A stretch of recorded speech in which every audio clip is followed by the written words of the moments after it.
Aku berencana awal tahun depan akan menikah dengan WNA berkebangsaan Inggris. Untuk status hukum aku setelah menikah nanti bagaimana ya kak? Dan apakah kami dapat membeli properti tanah di Indonesia? Vera, 33 tahun.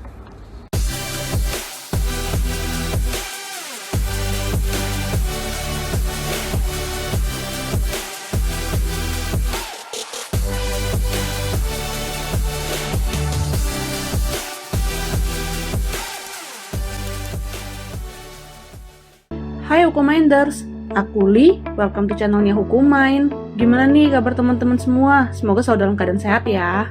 Perkawinan yang dilakukan dengan warga negara asing bisa kita sebut juga sebagai perkawinan campuran sesuai dengan pasal 57 Undang-Undang Nomor 1 Tahun 1974 tentang perkawinan. Yang dimana perkawinan campuran dimaksudkan sebagai perkawinan antara dua orang yang di Indonesia tunduk pada hukum yang berlainan karena perbedaan kewarganegaraan dan salah satu pihak berkewarganegaraan Indonesia. Nah, Bayu Seto Harjo Wahono membatasi perkawinan campuran beda kewarganegaraan berdasarkan hukum perdata internasional. Yang pertama, yaitu perkawinan yang berlangsung antara pihak-pihak yang berbeda domisili sehingga terhadap masing-masing pihak berlaku kaidah-kaidah hukum intern dari dua sistem yang berbeda.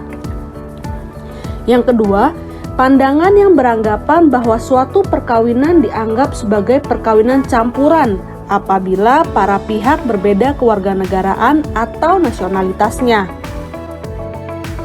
Pasal 2 ayat 1 Undang-Undang Perkawinan secara tegas menyatakan bahwa perkawinan adalah sah apabila dilakukan menurut hukum masing-masing agamanya dan kepercayaannya itu.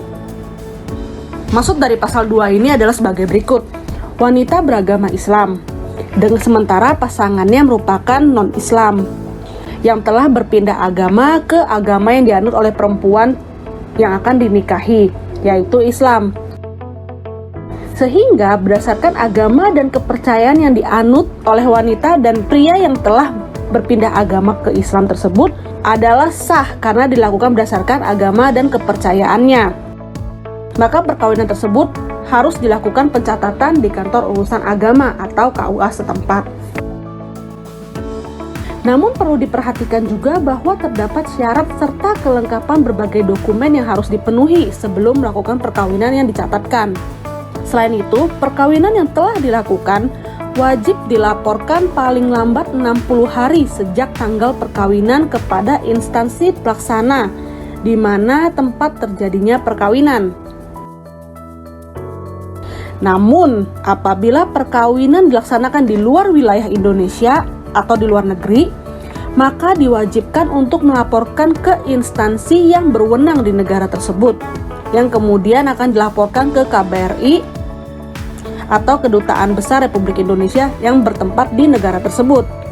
Dan kemudian wajib untuk melaporkan dalam kurun waktu 30 hari setelah kembali ke Indonesia. Nah, terkait status hukum setelah menikah berdasarkan pasal 26 ayat 1 Undang-Undang Nomor 12 Tahun 2006 tentang Kewarganegaraan Republik Indonesia menyatakan bahwa perempuan warga negara Indonesia yang kawin dengan laki-laki warga negara asing kehilangan kewarganegaraan Republik Indonesia jika menurut hukum negara asal suaminya kewarganegaraan istri mengikuti kewarganegaraan suami sebagai akibat perkawinan tersebut. Namun, jika wanita tersebut tetap ingin menjadi WNI atau warga negara Indonesia, maka ia dapat mengajukan permohonan atas keinginan tersebut untuk tetap sebagai warga negara Indonesia kepada pejabat atau perwakilan Republik Indonesia yang ada di tempat tinggal perempuan atau laki-laki tersebut. Namun hal ini berbeda apabila pengajuan tersebut mengakibatkan kewarganegaraan ganda. Di Indonesia kita tidak mengenal yang namanya kewarganegaraan ganda. Terkait pembelian properti tanah setelah menikah, itu tergantung dari kewarganegaraan yang dimiliki oleh si istri. Apabila hukum dari kewarganegaraan suami mewajibkan untuk istri mengikuti kewarganegaraan suami dan melepas status warga negara Indonesianya, maka istri otomatis menjadi WNA atau warga negara asing sehingga pembelian tanah tidak dapat dilakukan dikarenakan berdasarkan Undang-Undang Pokok Agraria WNA hanya dapat memiliki hak atas tanah dengan status hak pakai. Lain halnya apabila istri tidak melepas kewarganegaraan.